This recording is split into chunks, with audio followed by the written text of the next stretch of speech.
नमस्कार बंधुगण, आज भिडियो आम आलोचना करिबा कृष्ण विषय जे हिंदू मानकर प्रमुख देवता मानक मध्यरु अन्यतम अटंती। भारत वर्ष रे प्रति घरे घरे कृष्ण को देवता भाव मान्य करा जाए। आपण जने हिंदू हुंतु बा ख्रीस्टान हुंतु किंबा जने मुसलमान हुंतु ना कहीं आपण निश्चिंत भाव में महाभारत युद्ध विषय शुणिथिबे। जो युद्ध कृष्ण ही कराइथिले। लोकमान मध्य शत्रुता उत्पन्न करी कृष्ण महाभारत युद्ध करैथिले। महाभारत युद्ध रे जेते जन निज लोक मान को हरैले, अर्थात जेते माँ माने निज पुओं को हरैले, जेते भौणी माने निज भाई मान को हरैले, से समस्ते कृष्ण को ही दायी कले। बहुत लोक माने कृष्ण को अभिशाप बद्ध देइथिले। एपरिक कृष्णकर निजर माँ मध्य अभिशाप देइथिले एवं कहिथिले जेमिति तू निज निज लोक मान को परस्पर सहित लड़े करे निपात करे तो सहित मध्य सेहिपरि हबो।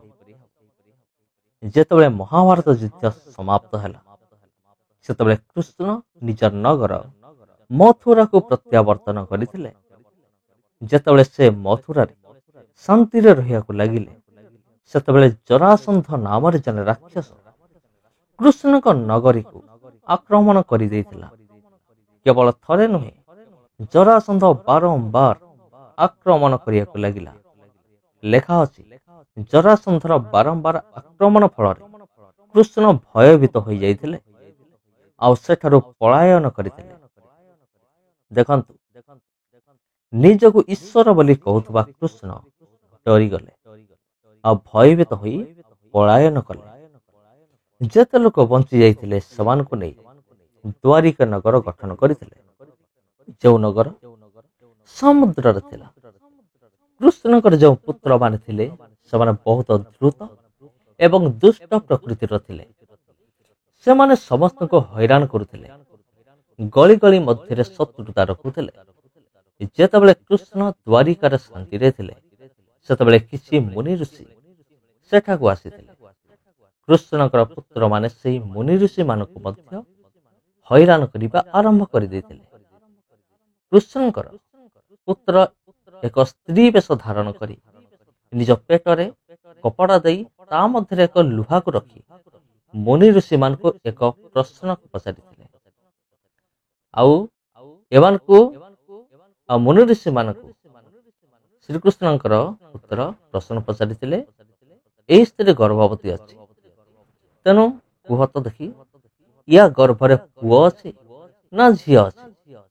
कृष्णकर पुओ मानकर एई कोठर व्यवहार रे मुनि ऋषि माने एते क्रोधित होई जाइथिले जे सेमाने कृष्णकर सेई पुत्र मानकु अभिशाप देइथिले। तुमे जो प्रकार नारी वेश धारण करी गर्भवतीर नाटक करी आमको हैरान कल सेतिमे तुमे सतकु सत गर्भवती होई जिवो। एक लुहार अंश तुम गर्भरु जन्म ग्रहण करिवो जहा तुमको अत्यंत कष्ट एवं जंत्रणा प्रदान करिवो। सेई लुहा तुम गर्भरु उत्पन्न हबो एवं तुम्हर विनाश करिवो, तुम वंशर विनाश करिवो। सेई समय सतकु सत एहिपरि हेइतिला। सतकु सत कृष्णकर पुत्र गर्भ धारण करिथिले। एही कारण कृष्ण एवं तांक पुत्रंकर सबु जगार बदनाम हेबाकु लागिला। एही सब देखि सेही नगर वृद्ध लोक माने से नगर सारे एया घोषणा करियाकु लागिले, केही मध्य मदिरा पान न करू, अर्थात मद्यपान न करू, छल कपट न करू, धोका दबा काम न करू। काहेकि ना सेही नगर रे प्रत्येक घरे घरे मदिरा तैयारी करा जाउथला। समस्त बहुत पाप करुथिले। भाई भाई सहित पुओ बापा सहित छल कपट करुथिला। सेमानकर पाप चरम सीमारे चढ़ी सारिथिला। मनीष मानक परि पशु मानक मध्यरे भी अप्राकृतिक विषय देखा जाइथिला। एपरिकी नेउल माने मूषा मान को जन्म दबा आरंभ कर देइथिले, बिलेई कुकुर को जन्म दबा आरंभ कर देइथिला। पुरुष पुरुष सहित नारी नारी सहित काम वासना रे आकर्षित होई ପାପ କାର୍ଯ୍ୟ କରୁଥିଲେ ସେତେବେଳେ ପରସ୍ପର ସହିତ ଯୁଦ୍ଧ କରି ଆଉ ସେମାନେ ପରସ୍ପର ସହିତ ଯୁଦ୍ଧ କରି ନିଜର ଭୟଙ୍କର କ୍ଷତି ଘଟାଉଥିଲେ। କୃଷ୍ଣଙ୍କର ପୁଅମାନେ ହିଁ ପରସ୍ପରର ହତ୍ୟା କରୁଥିଲେ। କୃଷ୍ଣଙ୍କର କଳାକ୍ରମର ପରିଣାମ ସାମ୍ନାକୁ ଆସିଯାଇଥିଲା। ଯେମିତି କୃଷ୍ଣ ଶତ୍ରୁତା ଉତ୍ପନ୍ନ କରି ଭାଇ ଭାଇ ସହିତ ଲଢ଼େଇ କରାଇ ସେମାନଙ୍କୁ ମାରି ଦେଇଥିଲେ, ଠିକ୍ ସେମିତି କୃଷ୍ଣଙ୍କର ପୁତ୍ରମାନଙ୍କ ସହିତ ମଧ୍ୟ ହେଇଥିଲା। ମିଶରରେ ଯେପରି ଭାବରେ ସଦାପ୍ରଭୁ ବିପତ୍ତି ପଠାଇଥିଲେ, ଠିକ୍ ସେହିପରି ଦ୍ୱାରିକାରେ ମଧ୍ୟ ପ୍ରାକୃତିକ ଦୁର୍ବିପାକର ଶୁଭାରମ୍ଭ ହୋଇଥିଲା। ଯେମିତି ମିଶରରେ କେବେ କେବେ ମରୁଡ଼ି, କେବେ ପଙ୍ଗପାଳ ତ କେବେ ବେଙ୍ଗମାନଙ୍କର ଦୌରାତ୍ମ୍ୟ ଦେଖିବାକୁ ମିଳିଥିଲା, ସେହିପରି ଭାବରେ ଦ୍ୱାରିକାରେ ମଧ୍ୟ ହେବାକୁ ଲାଗିଥିଲା। ଥରେ ଦ୍ୱାରିକାରେ ମୂଷାମାନଙ୍କର ଆକ୍ରମଣ ହେବାକୁ ଲାଗିଲା। ମୂଷାମାନେ ଲୋକମାନଙ୍କ ମଧ୍ୟରେ ବହୁତ ସଂଖ୍ୟାରେ ବିଚରଣ କରିବାକୁ ଲାଗିଥିଲେ। କାହାର କେଶ କାଟି ପକାଉଥିଲେ ତ କାହାକୁ ସାଂଘାତିକ ଭାବରେ କାମୁଡ଼ି ଦେଉଥିଲେ। କୃଷ୍ଣଙ୍କର ପୁତ୍ରମାନେ ପରସ୍ପରକୁ ହତ୍ୟା କରି ସମାପ୍ତ ହୋଇଗଲେ। କୃଷ୍ଣଙ୍କର ଭାଇ ବଳରାମ ଅତି ଦୁଃଖିତ ହୋଇ ସମାଧି ହୋଇ ବସିଗଲେ ଆଉ ସେଠାରେ ମୃତ୍ୟୁବରଣ କରିଥିଲେ। ଆଉ ତାପରେ ସର୍ପର ଆତ୍ମା ବାହାରିଲା ଆଉ ସେଇ ସାପ ପାଣି ଭିତରକୁ ଚାଲି ଯାଇଥିଲା। ଆଉ କୃଷ୍ଣ ମଧ୍ୟ ଏହି ଘଟଣାରୁ ବଞ୍ଚି ପାରିଲେ ନାହିଁ। ସେ ଘଟଣାକୁ ଦେଖି ସହିପାରିଲେ ନାହିଁ ଆଉ ଦୁଃଖୀ ହୋଇ ଜଙ୍ଗଲକୁ ଚାଲିଗଲେ। ଯେତେବେଳେ ସେ ଜଙ୍ଗଲରେ ଶୋଇଥିଲେ ସେତେବେଳେ ଜାରା ନାମରେ ଜଣେ ଶିକାରୀ କୃଷ୍ଣଙ୍କୁ ହରିଣ ଭାବି ତୀର ମାରିଦେଲେ ଆଉ କୃଷ୍ଣ ଛଟପଟ ହୋଇ ପ୍ରାଣ ତ୍ୟାଗ କଲେ। ତାପରେ ଯାହାକୁ ସୁନାର ନଗର ବୋଲି କୁହାଯାଏ ସେ ଦ୍ୱାରିକା ନଗର ପାଣିରେ ବୁଡ଼ି ଯାଇଥିଲା। ଏସବୁ ଦେଖି ପଞ୍ଚୁ ପାଣ୍ଡବ କାନ୍ଦି କାନ୍ଦି ବିଳାପ କରିବାକୁ ଲାଗିଲେ। ଆଉ କିଛି ଦିନ ପରେ କୃଷ୍ଣଙ୍କର ପିତା ଏବଂ ପତ୍ନୀମାନେ ମଧ୍ୟ ମରିଗଲେ ଆଉ ସବୁକିଛି ଶେଷ ହୋଇଗଲା। କୃଷ୍ଣଙ୍କର ସବୁକିଛି ବର୍ବାଦ ହୋଇଗଲା। ତେବେ ଆମେ ବର୍ତ୍ତମାନ ଦେଖିବା କୃଷ୍ଣଙ୍କ ସହିତ ଯାହା ବି କିଛି ହେଲା ତାହା କଣ ଈଶ୍ୱରଙ୍କ କ୍ରୋଧରୁ ହେଇଥିଲା କି? ଉତ୍ତର ହେଉଛି ହଁ, ନିଶ୍ଚୟ, ନିଃସନ୍ଦେହରେ। କୃଷ୍ଣ ନିଜେ କହୁଥିଲେ ସବୁ ବୁଦ୍ଧି ମୋ ଠାରେ ଅଛି, ମୁଁ ବୁଦ୍ଧିମାନ ଅଟେ। କୃଷ୍ଣଙ୍କର ଧନ ସମ୍ପତ୍ତି କେତେ ଥିଲା ଆପଣ ଏଇ କଥାରେ ଅନୁମାନ ଲଗାନ୍ତୁ। ଯେହେତୁ କୃଷ୍ଣ ଦ୍ୱାରିକା ନଗର ସୁନାରେ ତିଆରି କରିଥିଲେ।